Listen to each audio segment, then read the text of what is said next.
Thank you, Sarah, and I'd like to thank everyone who's organised this event tonight for the opportunity to present to you. Scott McPhee's my name.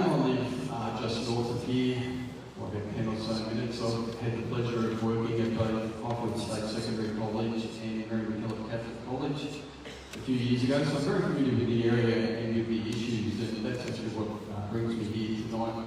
One day I was driving up Reese's Road and almost had a heart attack. We all know what happened there, and the land clearing and the environment is basically my main issue and my main platform. The problem is that we just don't have the protections here in the Toowoomba region that other councils in South East Queensland do have. And this is very important because local government has a role to play in conservation, which is not being filled at the moment by the TRC.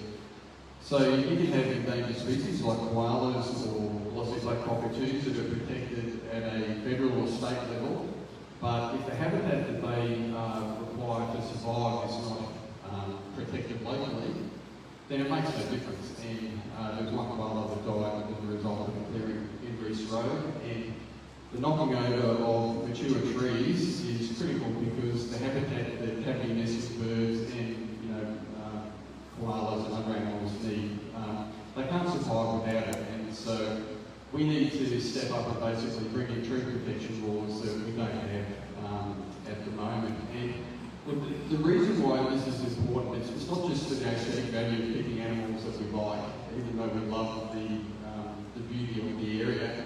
The environment is critical for us because we can't survive without it. And frankly, I think it should be, our eco-security should be the number one issue for all three levels of government. And if you think I'm overstating that, just ask yourself, where does your oxygen come from? Where do you get fresh water from? Where do the insects that pollinate our crops come from? We can't live without it, and it's just not protected at the level that it needs to be here at the moment. And then if you zoom out onto an even bigger level, since 1970, the vertebrate population numbers in the world have plummeted by 2/3. So that's mammals, fish, reptiles, amphibians, and this is all based on the Living Planet report that the World Wildlife Fund produces. They've dropped by, the population numbers dropped by 68%.